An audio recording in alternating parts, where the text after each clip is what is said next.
Chicos, taller 3 ya, control de riesgos. Bueno, dentro de la unidad, que en este caso unidad 3, medidas de control administrativas y elementos de protección personal. Y tenemos tipo de medida, implementación de medida, verificación de medidas, ¿ya? Y en la práctica, resultado de aprendizaje es seguir un plan de gestión para el riesgo, para los riesgos en este caso, que yo me comí esta parte de acá de los riesgos ergonómicos, ya, sino que son para los riesgos netamente para la gestión de las medidas administrativas, ¿ya? Por si acaso. Ahora, las medidas de protección, medidas de control en este caso son medidas de elementos de protección personal, ¿ya? En la práctica, estas también son conocidas como BP, elemento de protección personal, y si lo van a ver en otra literatura, les va a aparecer como EPI, elemento de protección individual, de esas dos formas. Ahora, en la práctica, el EPP, ¿ya? Y esto es un pictograma que es como los EPP más comunes o más simples. De hecho, hoy día vamos a trabajar prácticamente todo, excepto estos dos de acá y el de acá, que no tengo, bueno, y estos cuatro que no tengo acá como disponibles, ¿ya? Por X motivo. O sea, no tengo todas las cosas acá en la casa. Ahora, en sí, la medida de control, como lo tenemos acá, va a partir o va a participar en esta secuencia. Ahora, nunca olvidar que la medida de control de una perspectiva u otra va a tener, o el EPP va a tener una diferencia. Cuando yo hablo, por ejemplo, de un procedimiento, que es lo que yo defino o realizo para dar cumplimiento al artículo 2140, que en el fondo es el método correcto de trabajo, uno lo hace para de una u otra forma poder controlar los riesgos, pero en este sentido, es lo que tenemos acá, en los procesos activos de tarea. Ahora, un procedimiento en la práctica me dice cómo hacer esto. Quizá yo puedo hacer una inspección para un equipo de herramienta, o puedo hacer una observación para cómo está trabajando la persona. Pero el EPP en sí es como la medida más tangible o más directa que va a interactuar entre el peligro y el riesgo. De ahí que nosotros coloquemos la medida de control en esta perspectiva. Acá, ¿ya? Ahora, un procedimiento de trabajo de igual forma te va a decir a ti cuáles van a ser tus elementos de protección personal a utilizar. Eso no se discute. Pero esto, en esta sección, va a ser siempre como lo que más va a estar interactuando o trabajando, mejor dicho, la medida de control. En este punto, entre el peligro y el riesgo. ¿Para qué? Para que cuando el trabajador interactúe con el peligro mediante el riesgo, la medida de control en sí no trate de trabajar en la mayor porción del riesgo. ¿Ya? Para que si esto fuese o llegase a ocurrir algún evento en el trabajador, este sea lo más bajo posible. En este caso, recuerden que las medidas de control tienen dos objetivos: minimizar y evitar. Evitar que ocurra algo, y si ocurre algo, minimizar su consecuencia. Y en ese aspecto es donde actúa siempre el elemento de protección personal. Ahora, cuando uno empieza a ver bien el tema del EPP, el EPP siempre va a ser una medida blanda, una barrera blanda. Nunca dura, porque es algo que va a resistir hasta un punto. O sea, no es que yo tenga un casco, por ejemplo, como el que tengo acá, ¿ya? Y no hace que este casco me va a servir, por ejemplo, por un planchón o por una roca de unos 30, 40, 50 kilos.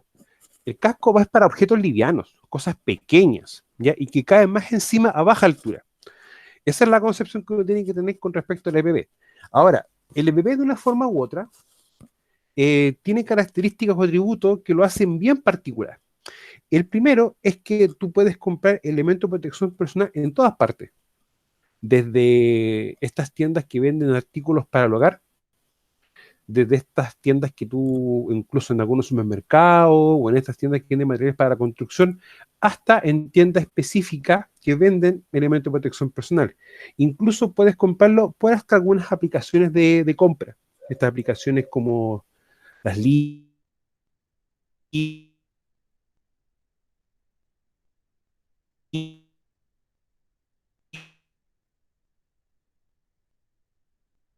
LP porque es lo más barato. Pero cuando yo empiezo a ver lo que tenemos acá, resulta de que el EPP tiene una característica bien principal, que como medida de control es la menos efectiva. Es como tapar el sol con un dedo, ¿ya? Y eso es lo que uno tiene que tratar de entender, que el EPP, claro, yo el EPP lo uso, lo tengo que utilizar.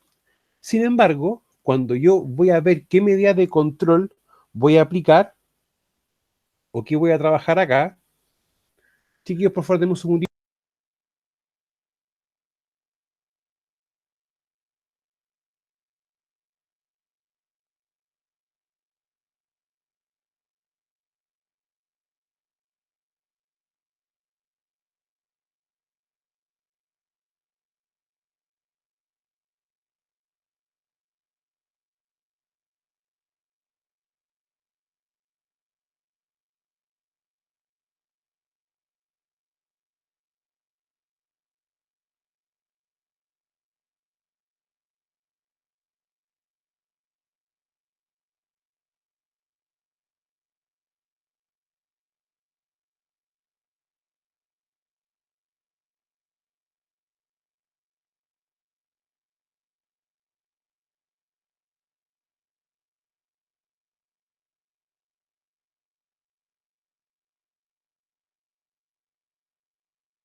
Chiquillos, disculpen, que motivo de fuerza mayor.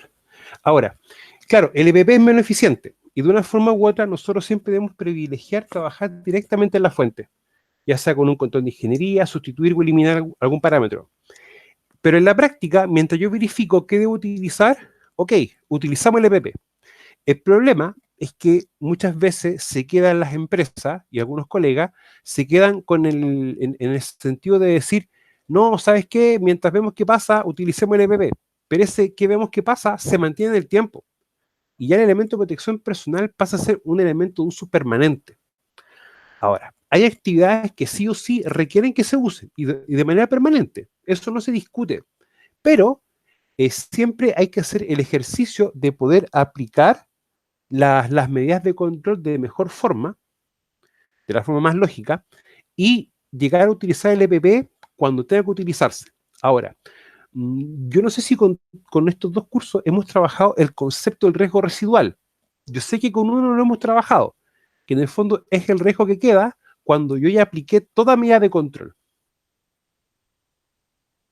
Ah, Javier, el EPP viene también a trabajar esa vertiente o esa colita de riesgo que ya no puede ser controlado de mejor forma con lo que son las medidas de control de ingeniería, ¿ya? O también, por ejemplo, con las medidas administrativas, que bueno, las medidas administrativas básicamente son medidas tendientes a poder producir una administración correcta del riesgo, ¿ya? Y en este caso, procedimiento, exactamente, Javier.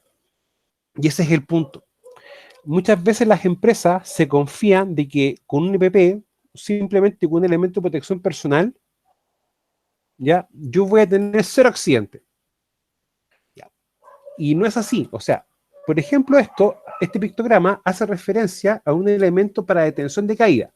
O sea, tú te vas a caer igual, pero con la diferencia que te detiene y tú no impactas el suelo. Ahora, esto no va a evitar que tú te caigas, va a evitar solamente que tú no impactes el suelo. Ese es el concepto que uno tiene que tener bien claro. Ahora, de una forma u otra, siempre se van a incurrir en bastantes errores al utilizar los distintos elementos de protección personal. Y de una forma u otra, el utilizar mal un EPP va a significar para nosotros un peligro de una instancia, porque es un acto. Y la otra vertiente de utilizar mal un EPP es que tú te estás sobreexponiendo de mayor forma a un riesgo. O sea, es como el ejemplo que yo siempre coloco de los anteojos, de los lentes. Estos son lentes ópticos, esto es para poder ver. Pero muchas personas creen que de ser de plástico o de policarbonato, ok, es un elemento de protección personal, pero en la práctica eso no es tan así. Ahora, no olvidar de que el EPP va a ser siempre el menos eficiente, ¿ya? Va a ser el menos eficiente.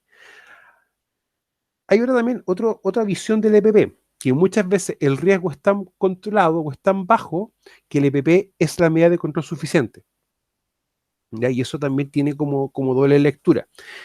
En sí hay que entender que el EPP es un elemento que puede fallar y que de hecho va a fallar, se va a desgastar y si no se utiliza de buena forma va de una manera u otra a ocasionar un accidente. Ahora, cuando yo tengo la jerarquía de controles, en la práctica, cuando uno ve cualquier protocolo, por ejemplo, el de exposición ocupacional a ruido, que es el famoso Prexor, que es algo que vamos a trabajar con los chicos de primer año el próximo semestre, me dice textual, tú debes justificar por qué razón, motivo, tú no puedes aplicar una medida de ingeniería, como por ejemplo algún sistema de captación de polvos o alguna barrera dura o alguna construcción para poder, por ejemplo, contener ruido. Pero tú tienes que justificar técnicamente por qué. Ahora, uno dice, pero yo ¿cómo puedo justificar eso? Si quizás yo no soy experto en construcción o algún elemento. Ya, si hay una justificación desde ese punto de vista, quizás no con la construcción, pero yo no puedo aplicar medidas de control que estén generando riesgos extra. Y eso es lo importante de tener también en cuenta, que quizás yo no voy a poder implementar medidas de ingeniería como alguna barrera o trabajar directamente en la fuente del riesgo, porque eso me va a generar más u otro accidente. Y eso es como el criterio base de poder también poder trabajar con distintos controles de riesgo y también el por qué se tiene que utilizar el EPP. Ahora, en la práctica, ¿qué vamos a entender nosotros por un elemento o por los elementos de protección personal? Es cualquier equipo destinado a ser llevado o sujeto por el trabajador para que le proteja de uno o varios riesgos que puedan amenazar su seguridad, su salud en el trabajo, y así como cualquier complemento o accesorio destinado a tal fin. Y de ahí que el EPP es lo principal, que va a estar directamente sobre el trabajador. Esa es la diferencia. Los procedimientos, de una forma u otra, te va a ti a indicar cómo hacer un trabajo, cómo debes hacer y cuáles son tus medidas de control. Una inspección, que por ejemplo puedo utilizar un checklist, una lista de verificación para, por ejemplo, revisar un equipo, eso, de una forma u otra, es también una medida administrativa y una medida de control. Pero el EPP es también la observación que me ayuda a ver cómo trabaja la persona o qué es lo que está haciendo. Que también nosotros vamos a considerar como un EPP, el conjunto de varios dispositivos asociados por el fabricante, así como los componentes intercambiables de un EPP y sistemas de conexión del EPP o un dispositivo exterior complementario. Ya. Bueno, cuando esté en instancia, en este caso para los chicos de primer año, vamos a hacer un taller de trabajo en altura. Y aquí vamos a poder trabajar bien este concepto de elemento de protección personal, ¿ya? Ahora, de una forma u otra, esto también es aplicable, por ejemplo, un respirador con los distintos tipos de filtros, ¿ya? O sea, hay filtros mecánicos, hay filtros retenedores, entre otros elementos, que van a ayudar en el fondo a mejorar la calidad de aire que uno respira. ¿Qué queda fuera del OPP? Y esto hay que tenerlo bien claro. La ropa de trabajo corriente no destinada a la protección. O sea, si yo, por ejemplo, tengo trabajadores que van a estar expuestos a frío, sí o sí tengo que pasarles a ellos ropa para el frío. Y como en ese caso estoy tratando de controlar un riesgo, esa ropa pasa a ser un elemento obligatorio de entrega. Ahora, hay ropa, por ejemplo, para la exposición a calor, hay ropa también para el contacto con ciertos ácidos. Ya, lo que puede ser de los servicios que hay como botiquines, entre otros elementos, los EPP de militares, carabineros y otros servicios de mantenimiento del orden, material de deporte, material de autodefensa, los aparatos portátiles para detección y señalización de riesgos, y las famosas fajas lumbares. O sea, las fajas lumbar, chicos, y de aquí nunca olvidar, no son elementos de protección personal. Eso tengan que ustedes tenerlo bien claro. Ahora, ¿cuándo lo utilizamos? Primero, cuando los medios de protección colectiva y organizativa sean insuficientes. En este caso, las medidas de ingeniería y administración no son lo suficientemente buenas, o quizás la implementación no genera el resultado que nosotros esperamos. Y de ahí, por ejemplo, que esto me va a servir, por ejemplo, para poder también trabajar el riesgo residual. O sea, podemos trabajarlo de estas dos visiones.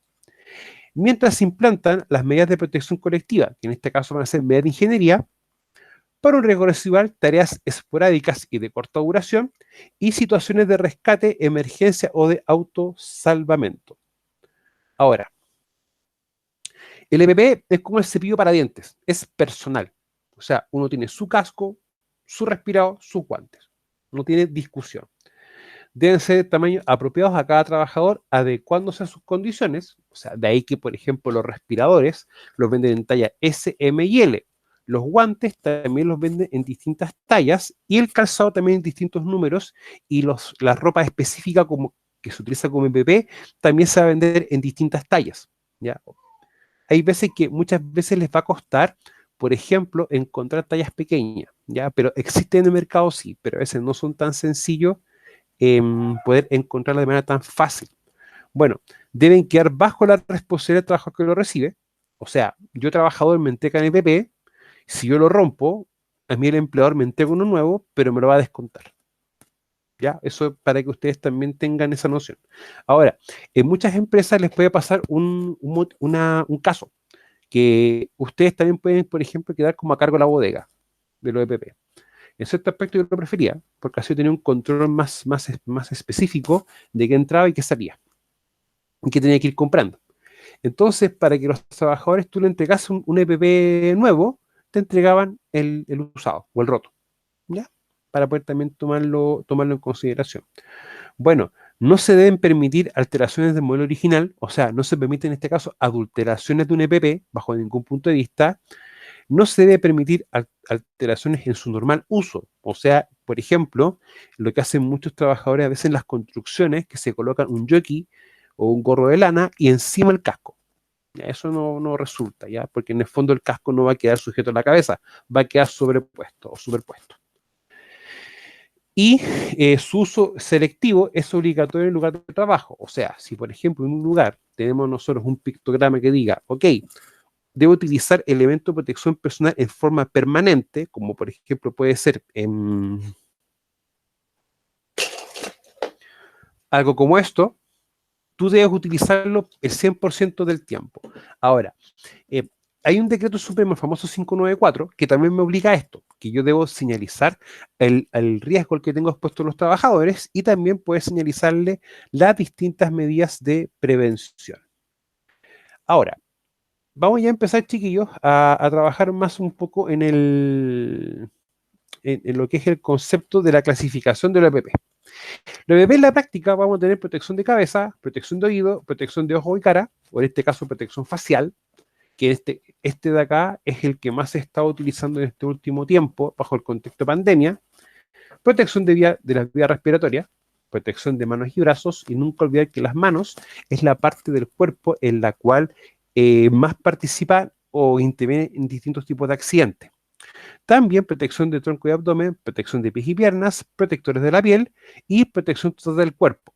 Acá protectores de la piel, chiquillo, básicamente están, por ejemplo, asociados a lo que son los protectores solares. En este caso, por ejemplo, como estos bloqueadores que venden en las distintas tiendas de seguridad o también venden en algunos supermercados incluso o farmacias, ¿ya? En ese aspecto para que pueda llegar más concreto. Ya, chiquillos, entonces yo voy a dejar de compartir ahora y les recomiendo por favor que fijen mi cámara, ¿ya? Hay una opción en Meet que pueden ver dónde está mi video y pueden pinchar para poder fijar pantalla, ¿ya? Igual por forma voy a cambiar de cámara.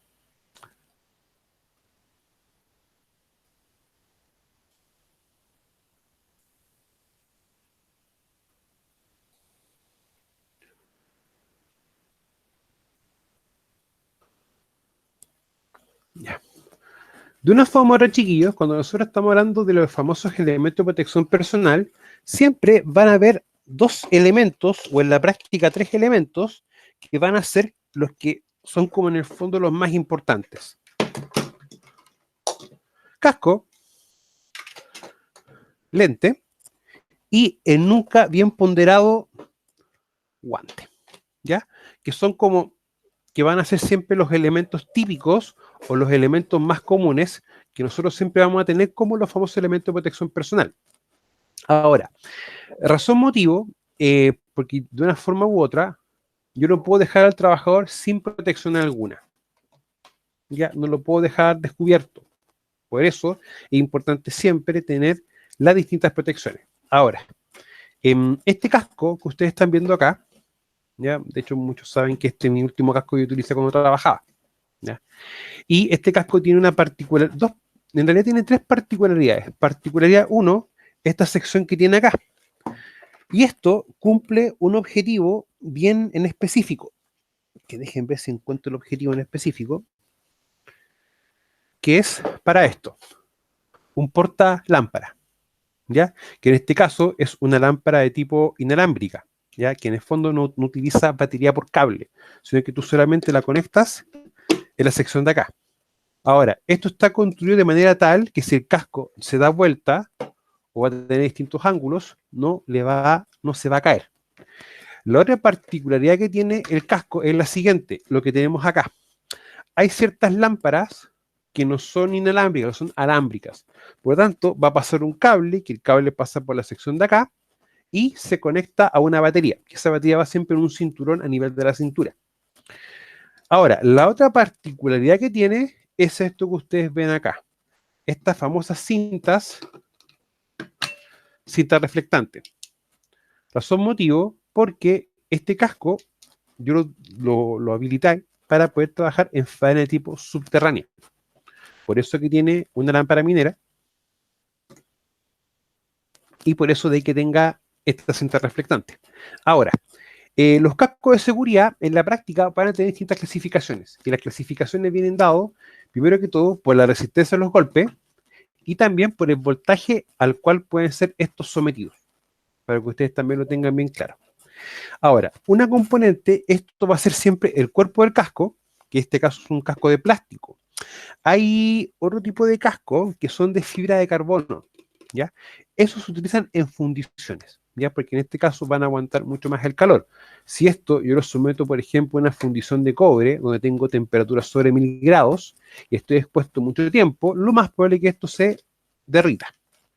Ahora, lo otro importante del casco es el famoso arnés, ¿ya?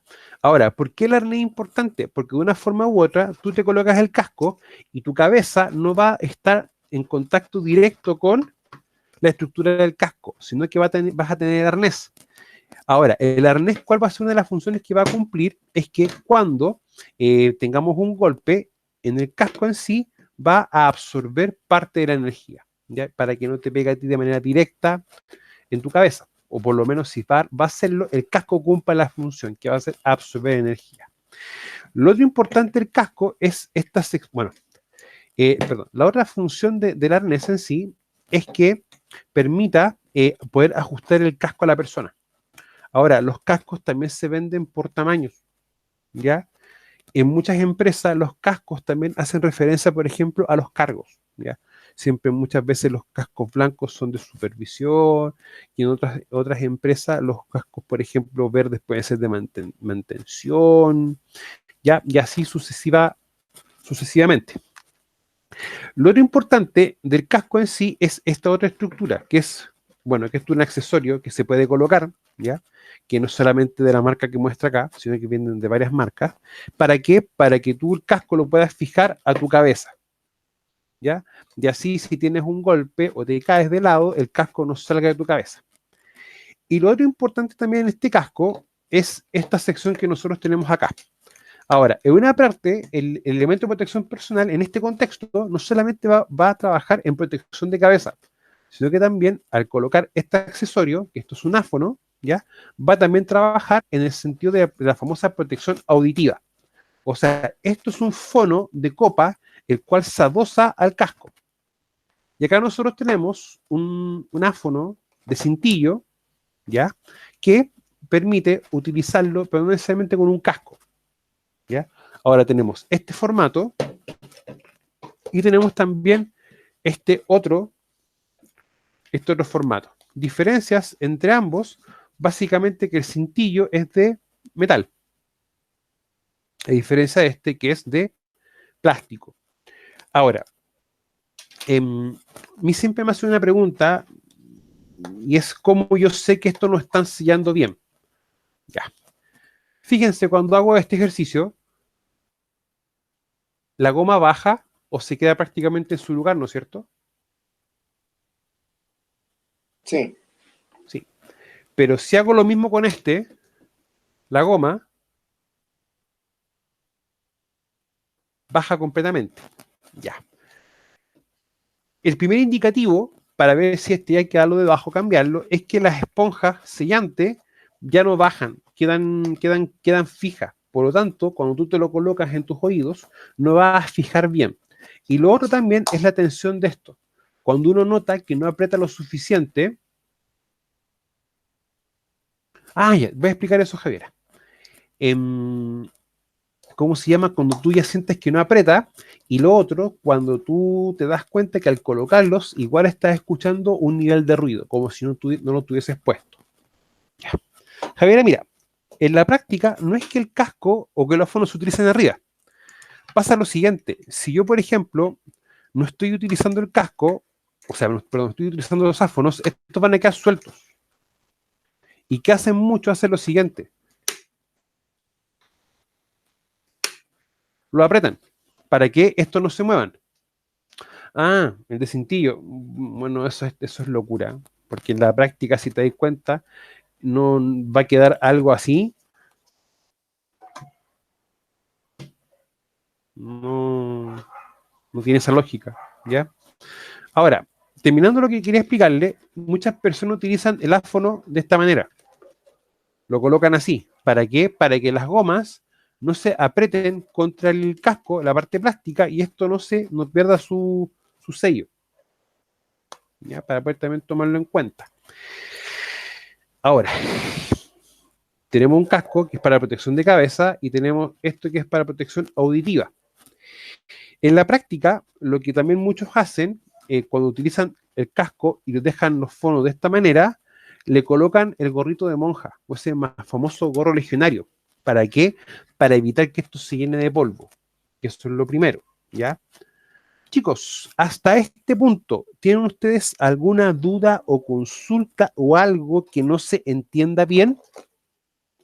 No, Por favor. profe. ¿No? ¿Seguros? Todo bien. ¿Todo bien? Ya. Ahora, vamos a pasar al segundo tipo de PP, que es el famoso protección visual, ¿ya? En este caso, protección ocular.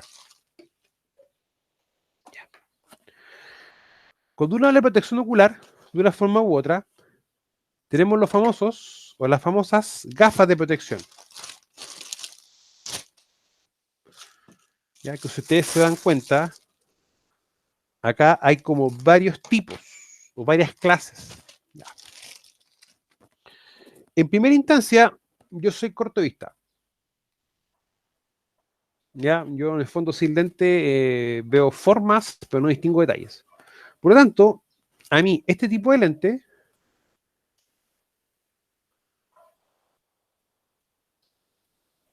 no me sirve.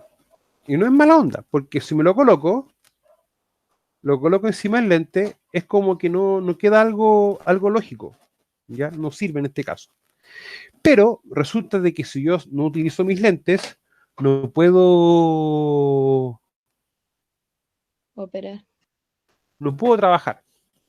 Por lo tanto, debo tener yo alguna forma o algún complemento para poder hacerlo. Y en este caso, tengo una gafa, como la que tengo acá, que si yo la coloco, si se dan cuenta, voy a tener la famosa protección lateral. ¿Ya? En ese aspecto, esto es lo más adecuado, el que tengo acá, y también este otro modelo, que si ustedes se dan cuenta, tengo la protección lateral y también la protección en la parte interior y en la parte superior. Ahora, yo recomiendo más estos dos tipos. Tú puedes comprar lentes ópticos, ¿ya? Y poder colocarle, o sea, lentes de seguridad, hacerlos ópticos. Se puede hacer eso. Pero van a quedar demasiado pesados, porque se utiliza un cristal especial, y el marco, cuando se acomodan, tiene que calentarse.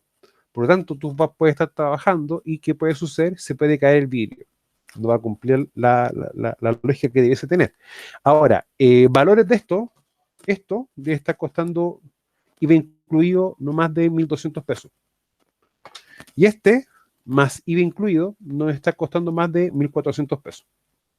Ahora, si ustedes se dan cuenta, acá tiene una serie de perforaciones. En la sección lateral y en la sección superior. ¿Para qué? Para todo el exceso de humedad o calor que puede generar la persona se empiece a evacuar y así los vidrios no se empañen, ¿ya? Que es lo bastante importante tomar en cuenta. Ahora, tengo tenemos estos dos que son lentes claros, pero también tenemos esto que es un lente de tipo oscuro, ¿ya? Ahora, la idea de un lente oscuro y un lente claro, hay que tener varias diferencias. Diferencia uno, el lente claro te protege exactamente igual que un lente transparente o translúcido de los rayos ultravioleta. Exactamente igual. La diferencia de un lente oscuro con un lente claro es que te protege o te ayuda a controlar el exceso de luz. Eso es lo que nosotros tenemos que tener bien claro. Exceso de luz, no otra cosa. Ahora, tenemos este otro lente, que si ustedes se dan cuenta es transparente, pero tiene una particularidad. Si se dan cuenta, tiene toda una goma de protección en todo el contorno, ¿ya? Y en la práctica, ¿cuál es el objetivo de tener algo así?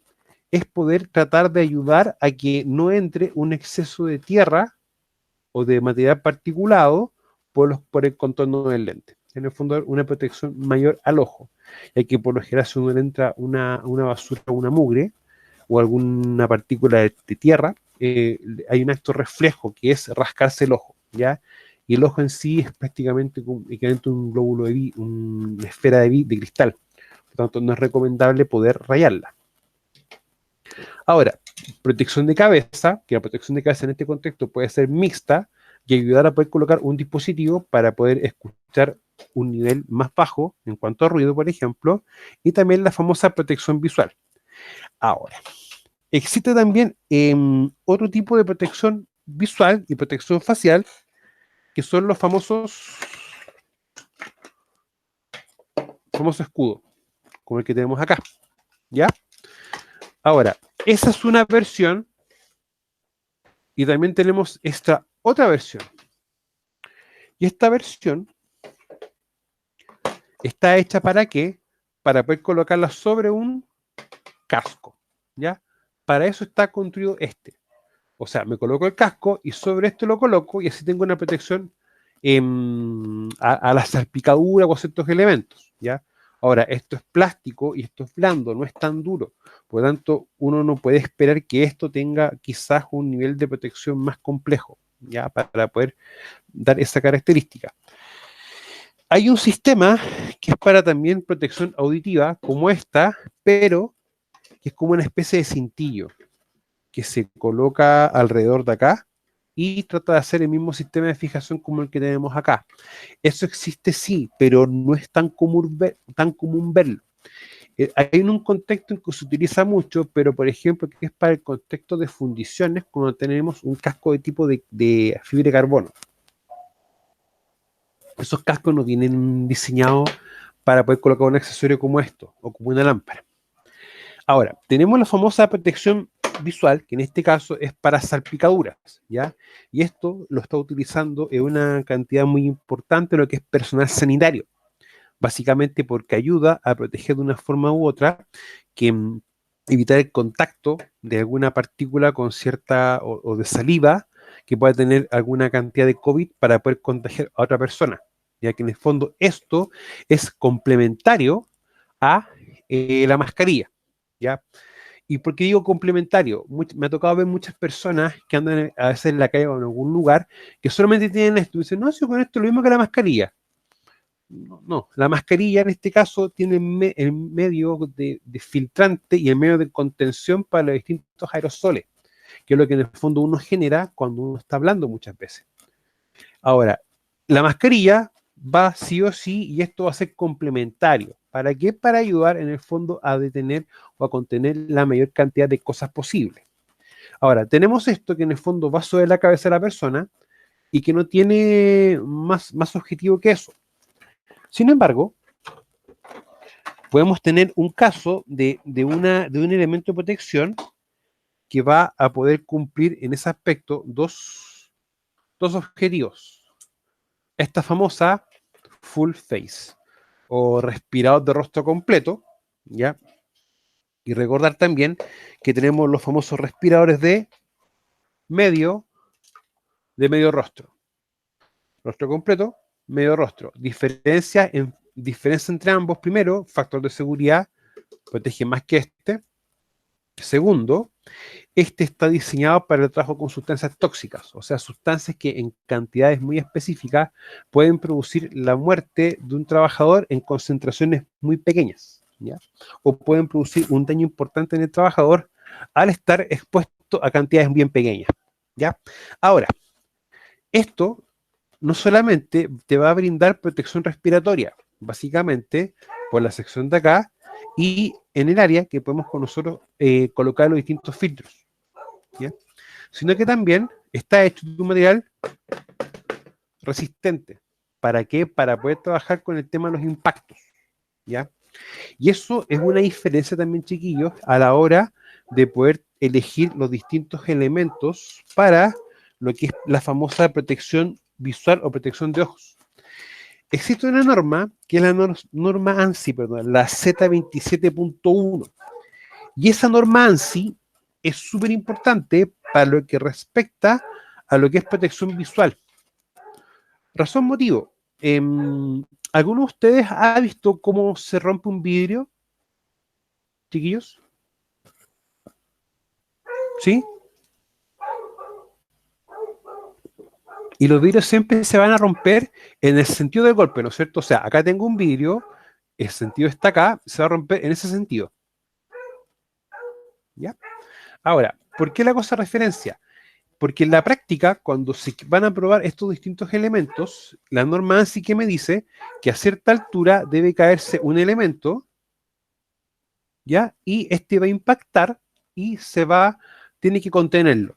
O en este caso, absorbir la mayor cantidad de energía posible. Y la energía que no se absorba es la que va a producir el daño a la persona. Ahora, la norma ANSI específicamente habla de que los cristales, en este caso de policarbonato, tienen que tener un diámetro, un ancho específico para poder cumplir con aquello. Ahora, los lentes también se van a clasificar o diferenciar en los tipos de impacto. O sea, tenemos lentes como estos, como el que tenemos acá, que en este caso es prácticamente un armazón y cristal, todo en uno. ¿Ya? Ahora, estos son para impactos livianos.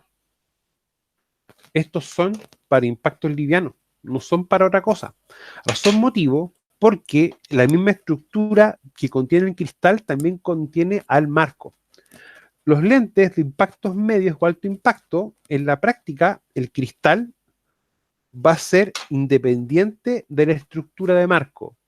¿Y qué también se va a producir en ese aspecto? El cristal va a tener como una especie como de alitas o una especie de salida y esa se engancha al marco. ¿Ya? ¿Para qué? Para que toda la energía que se pueda generar no solamente sea absorbida por el cristal, sino que el marco del soporte y el sostén para que esto se mantenga de mejor forma. ¿Ya? Y eso es también lo importante a considerar, que no todos los lentes van a servir exactamente para el mismo, para todos los impactos, o sea, van a cumplir con una regla básica, que en el fondo es tratar de mantener o colocar medidas de control y absorber impacto. Ahora, el nivel de impacto va a ser también la diferencia entre los distintos tipos de lentes, ¿ya? O también en los distintos tipos de protección visual que nosotros podamos tener y tengamos que ir aplicando. Bueno, esto de acá, chiquillo, bueno, ahora con tema de pandemia cuesta un poco encontrarlo, ambos dos, ¿ya? Y ha hecho que sube el precio, pero aún así siguen siendo lentes comprables, ya no son tan caros, o sea, estos valen 1.100 pesos, 1.200 pesos hace un año atrás, y ahora estuve cotizando y están como por los 1.400, 1.500 pesos. Aún así han subido, pero son comprables, ¿ya? Y esto yo siempre lo remarco porque en la práctica es como el mejor medio para las personas que utilizan lentes, independiente del aumento. ¿Ya? Lo otro también que muchas veces pasa es cuando uno compra lentes de bajo valor económico. Y cómo lo van a notar ustedes cuando los trabajadores empiezan a hacer el comentario de que como que el lente tiene aumento y que les cuesta ver. Ya, por si acaso, para que también lo tomen en cuenta, que es como un factor bien importante a la hora de poder elegir los lentes. ¿Ya? O sea, hay lentes desde los 900 pesos para arriba. ¿Ya? Y hay lentes que son mucho más caros, son mucho más específicos. Pero uno con un lente de 2.000 pesos hacia arriba no debiese no debiese por qué andar mal. Y de hecho, les voy a mostrar una foto, que ya parece que tengo que haberlas mostrado antes, pero de igual forma, igual lo voy a hacer para que lo puedan ver.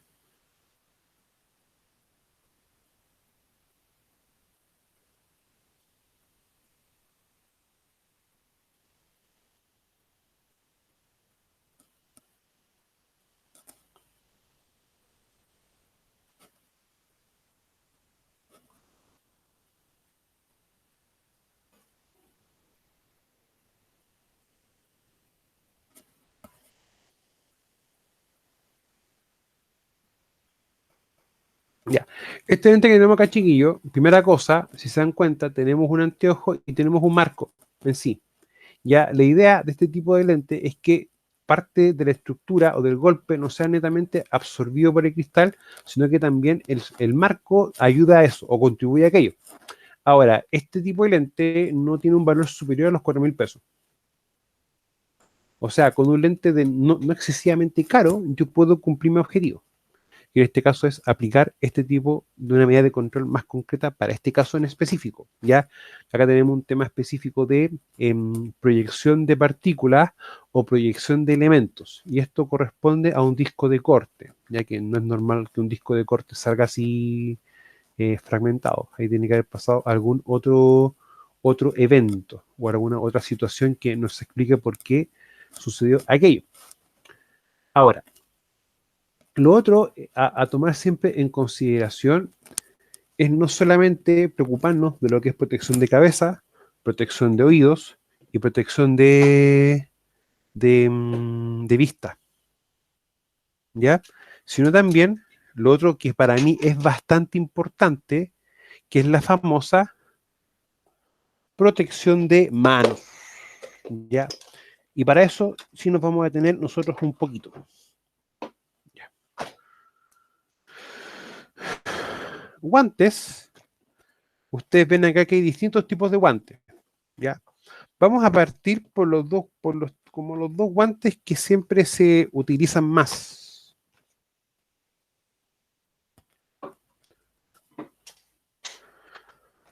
Acá tenemos nosotros un guante cabretilla,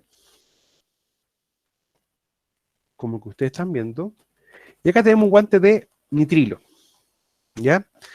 ¿Por qué digo y parto con estos dos guantes? Porque estos guantes, chiquillos, son los que más se utilizan siempre. O sea, en toda empresa que uno va a trabajar, o ustedes que han trabajado quizá en algún lugar, le han pasado este guante, el de cabretilla. Y esto es como un guante multipropósito para todas las cosas habidas y por haber. Pero resulta que esto, cuando entran en contacto con grasa o se mojan, empiezan de a poco como a resecarse, ¿ya? Y quedan duros, quedan tiesos. Y después dicen, jefe, pero usted me dio un guante que no sirve, un guante que es de mala calidad. Y uno les dice, no le estoy pasando un guante que sea de mala calidad. Es que este guante en sí, ¿para qué sirve? Para poder mover cosas, por ejemplo, para agarrar una pala o alguna herramienta manual, ¿ya? Ahora, cuando están nuevos, están un poco tiesos, cuesta que tengan un poco más de movilidad. Después siempre viene el segundo tipo de guante, o el que uno ve también que entregan en bastante cantidad, que es este famoso guante de nitrilo, que en el fondo es un guante hilado, un guante de hilo, ¿ya? Y este guante tiene una característica, que se sumerge en esta sustancia y el guante en el fondo va a quedar con este recubrimiento. Ahora, este guante se recomienda para varios tipos de uso, específicamente con grasas y aceites, ¿ya? Para poder también tener un mejor agarre, ¿ya? Ahora, si yo lo veo, por ejemplo, internamente, Profe, disculpe, ese guante es lavable. ¿ah? El último guante, ¿ese es lavable si tiene contacto con grasa y todo? ¿El de Mira, nitrilo? tú le puedes sacar la grasa, pero igual te va a durar poco, Ya. ¿ya? O sea, miren, lo que pasa es que con los guantes en sí es el tema del costo. Este es un guante cabretilla. Existe también un guante un poco más delgado, que es un guante de descarne. Sí, son como más desechables, porque, por ejemplo, tú esto los puedes comprar perfectamente en bolsas de 50. Ahora, este guante, claro, se puede limpiar una vez, dos veces, o quizás retirar el exceso de grasa o el exceso de aceite, pero esto también con el calor, por ejemplo, con la temperatura de uno, con la luz del sol, estos también tienden a resquebrajarse y también tienden a resecarse. O sea, estos guantes, si ustedes se dan cuenta, están casi como nuevos, pero porque yo estos guantes los mantengo en bolsas plásticas cerradas, ¿ya? Y los mantengo en cajas plásticas cerradas y dentro de la menor cantidad de humedad posible. Por eso que se ven en buenas condiciones, porque esto basta que tú lo tengas en una oficina, por ejemplo, con la misma temperatura ambiente y con la luz del día, y esto ya se empiezan a resecar solos. Ahora, si yo veo internamente guante de cabretilla, se dan cuenta que en el fondo es un guante hilado. ¿Ya? Ahora, hay guantes y guantes. Si ustedes se dan cuenta, cuando yo me coloco eh, es como que se ve una mano. Y de hecho tratan de hacer algo como o algo que requiera un poco más de motricidad, y esto es más complejo de poder hacer. Sin embargo, existen otro tipo de guantes que son los famosos, para no decir la marca, pero que uno se lo coloca, y si ustedes se dan cuenta, el mismo panorama o situación que le mostré recién, chiquillos, No. no, No. bajo ningún punto de vista. O sea, dense cuenta que uno puede tener, y es prácticamente como que uno no tuviese nada encima de la mano. Ahora, en primera instancia, eso es lo ideal de la protección de manos, que tú, el medio el que tú utilices, primero que todo, sea para lo que tú estás haciendo. Ahora, esto en la práctica, este tipo de guantes, tú los vas a encontrar en distintos colores la palma. Y el color de esto te va a indicar para qué es el guante, de una perspectiva u otra. Ahora, existen de estos, pero por ejemplo que tengan este recubrimiento de nitrilo. Ahora, estos guantes tienen varias características. Bueno, hay algunos guantes de eléctrico que te permiten trabajar directamente con electricidad y hasta ciertos niveles, o hasta cierta intensidad de electricidad también van a trabajar estos guantes. ¿Y esto qué característicos particulares tiene? Que hace que la mano no pierda lo que es la motricidad fina. El valor de estos guantes es relativo. Ustedes pueden encontrar de 2.000, 3.000 pesos hacia arriba. Y es un guante que no es de mala calidad, por lo tanto va a tener siempre una buena durabilidad. Lo otro importante de los guantes es que también ayude a mejorar y potenciar el agarre de alguna estructura o algo, ¿ya? Para poder también trabajarlo.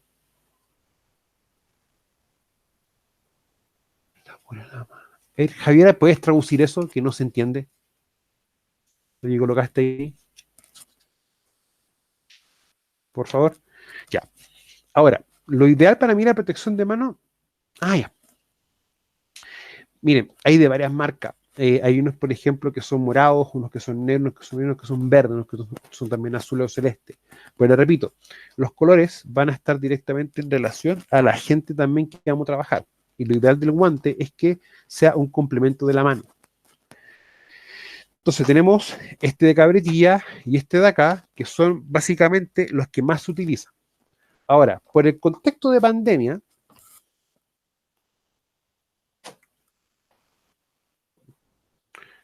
tenemos esto, que es el famoso guante de látex o el guante tipo quirúrgico, ¿ya? Hay unos que son de un material de propipropileno, que es muy similar, por ejemplo, a los guantes que vienen en las cajas para tintura del pelo, ¿ya? Que son en el fondo prácticamente como una bolsa que están acá. Y esto en la práctica, ¿qué van a hacer? Bueno, este guante no me cabe, porque este es un talla S, y mi mano es un poco grande, de hecho. ¿Ya? O sea, yo estoy usando guante L o XL. Ahora, el tema de los guantes, para este contexto de pandemia, yo ese soy un poco reacio al utilizarlo. En las primeras épocas yo lo utilizaba igual, pero cuando me lo colocaba, igual me aplicaba alcohol en las manos, ¿ya? Razón, motivo, porque claro, va a evitar en el fondo que entre en contacto con tu mano, pero llega un momento con el elemento de protección personal que sea, que tú te olvidas que lo tienes puesto. Entonces, de una forma u otra, si tú tienes un guante y estás en el lugar o tomas algo que pueda tener COVID, tú te lo llevas a la cara igual. Por eso que el mejor remedio para el tema de las manos es el de lavado constante de manos.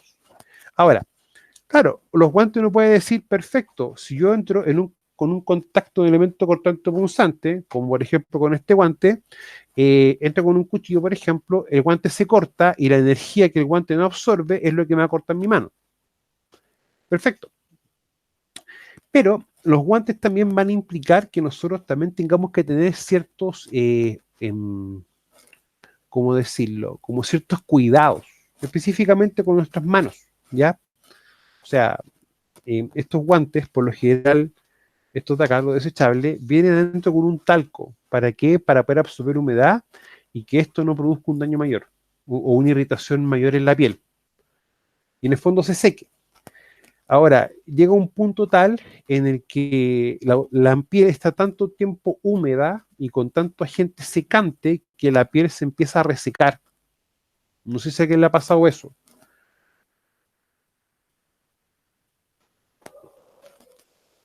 Bueno, eso pasa. Y no solamente con esto, sino que con cualquier tipo de guantes, porque claro, el guante va a ser algo casi hermético y que va a evitar que entre tu piel en contacto directo con algo. Y eso es como la lógica que debe tener un guante. Ahora, tenemos estos de acá, y acá tenemos un tipo de guante un poco más específico, ya que esto es de una marca, ya, que a mi criterio son los mejores guantes. O sea, yo siempre estoy entre estos y estos de acá. Bueno, para trabajo multipropósito. O en el fondo uno está expuesto, por ejemplo, a vibraciones, o tiene que hacer algún trabajo en la casa, o alguna tarea en específico. Para mí estos dos tipos de guantes son los más adecuados. Ahora, este guante tiene una particularidad, que en la práctica son guantes para impacto. O sea, por su construcción, si tú, por ejemplo, estás trabajando con un taladro, la estructura que tiene va a ayudar a absorber la energía de la vibración y a disiparla, para que no toda la vibración llegue directo a tu cuerpo. Recuerden que las vibraciones es un agente de tipo físico, ¿ya? La diferencia entre vibración y ruido es el medio. El ruido y el sonido se transmite por un medio elástico, que es el aire. En cambio, las vibraciones por medios sólidos. Ahora, ¿las vibraciones pueden ocasionar un daño en las personas? Sí, puede ocasionar varios. El principal es el síndrome de los dedos blandos, en los cuales se va produciendo una especie de reblandecimiento en los cartílagos, ¿ya? Por ejemplo, los cartílagos de estas secciones de las falanges, ¿ya? Para poder Profesor, también y tomarlo en siempre es más cuenta. a largo plazo, ¿no?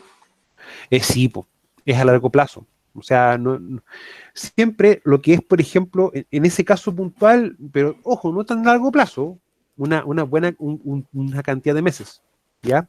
Ya. Es distinto, por ejemplo, a la exposición a ruido. La exposición a ruido, por lo general en el caso chileno, son de 12 a 15 años. Lo que es la silicosis es de 15 a 20 años, en el caso de Chile. Ya que tú tienes que estar expuesto constantemente a lo que es el agente para producir una enfermedad, ya sea silicosis o la hipoacusia. Pero cuando uno está expuesto a vibraciones, lo que pasa es que las vibraciones, chicos, de una forma u otra, vamos a tener, por ejemplo, las vibraciones en el segmento mano, en el segmento mano-codo, y también podemos tener las exposiciones a vibración, pero a cuerpo completo. ¿Ya? Lo anterior corresponde, por ejemplo, a las exposiciones segmentadas, que una sección del cuerpo está. Ahora, ¿por qué es bien complejo el tema de las vibraciones? Porque una de las primeras medidas de control que tú aplicas en el caso de vibraciones es limitar los tiempos de exposición. Y limitar un tiempo de exposición, eso corresponde a una medida de tipo administrativa. Ya no hay que darle otra vuelta. Y por eso que los tiempos, tú tienes que trabajar, mira, si mi memoria no falla, los tiempos de trabajo con vibraciones, por ejemplo, en el caso de un cango, eso es para poder perforar lo que es una calle, por ejemplo, tiene que ser relación 2 a 1. O sea, 1 de trabajo por 2 de descanso. O sea, 1 minuto de trabajo por 2 de descanso. ¿Ya? La exposición continua a vibraciones empieza a producir y a generar varios efectos. Uno es alteración de los ritmos cardíacos. ¿Ya? Y también empieza a unas distintas alteraciones, por ejemplo, a lo que es la producción de hormonas, ¿ya? Alteración del sistema endocrino. Y hay casos documentados también que produce ciertas alteraciones al ritmo del sueño. Ahora, tenemos también otro tipo de guante, que es el que tenemos nosotros acá. Que este es un guante de cuero, pero si ustedes se dan cuenta, como que la mano es un poco más gordita y esto es un guante un poco más grueso. Y estos chiquillos en la práctica son los famosos guantes para soldar o guantes de soldador. Y lo otro también son para poder utilizar, ¿cómo se llama? Trabajos en caliente o trabajos que impliquen corte y desbaste, más que nada con oxicorte, ¿ya? Ahora, este tipo de guantes, o por ejemplo, o el de acá, que son en el fondo guantes de cuero, hay que tener una cosa bien importante, es cuando uno ya no los utilice o los deje utilizar, tratar de dejarlos de la forma más abierta posible. Bueno, esto en su interior tiene mezclilla, ¿ya? Y la parte externa, tiene una parte interna y la parte externa que es este cuero. Ya, ¿por qué es importante estos poder airearlos? Es porque estos guantes, como se utilizan mucho tiempo, prolongado, van a tender siempre a acumular humedad, ¿ya? Y se ponen hediondos rápidamente, si no se mantienen esos secados, y también empiezan a generar hongos, ¿ya? Por eso es que muchas veces cuando uno le toca revisar la ropa de los soldadores, hay que fijarse hasta en eso, ¿ya? En este caso, si están formando hongos, poder en el fondo, poder cambiarlas, ¿ya? Para poder evitar en el fondo que un trabajador se nos enferme. Ahora, yo recién a ustedes también les explicaba que estos guantes también en cuero de escarne. Bueno, tenemos el guante cabretilla, que el cuero va a tener un grosor, ¿ya? Y estos son guantes sin forro. Hay unos de cabretilla con forro, pero que son guantes para cuando uno está trabajando en frío. Ahora, lo importante de esto es que el cuero de descarne es un cuero más delgado, ya que los viejos también le dicen, los viejitos le dicen también el cuero verano, ya que en el fondo te va a ayudar a que tú no sientas tanto calor o percibas tanto calor de una forma u otra. Ya chicos, esto era por el día y por la clase de hoy. Era básicamente esto. Ya voy a cambiar de pantalla. Voy a cambiar de cámara en realidad, mejor dicho. Ah, perdón, chiquillos, esto está.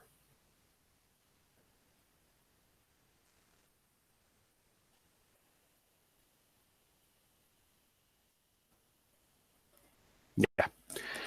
Chicos, esto ha sido la clase por hoy. Ya, por si acaso.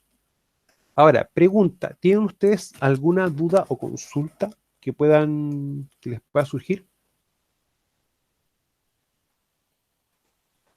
No, profe, a mí personalmente me quedó claro. Fue excelente la ¿No? clase. Por mi parte igual está todo claro. Muchas gracias, chiquillos. Parte igual. Miren, ¿Profesor de asistencia? colóquense presente, su nombre y presente no, Acá en el chat. acá en el chat, sí, ¿ya? Ya, gracias. De nada, chiquillos. Entonces vamos a dejar de grabar.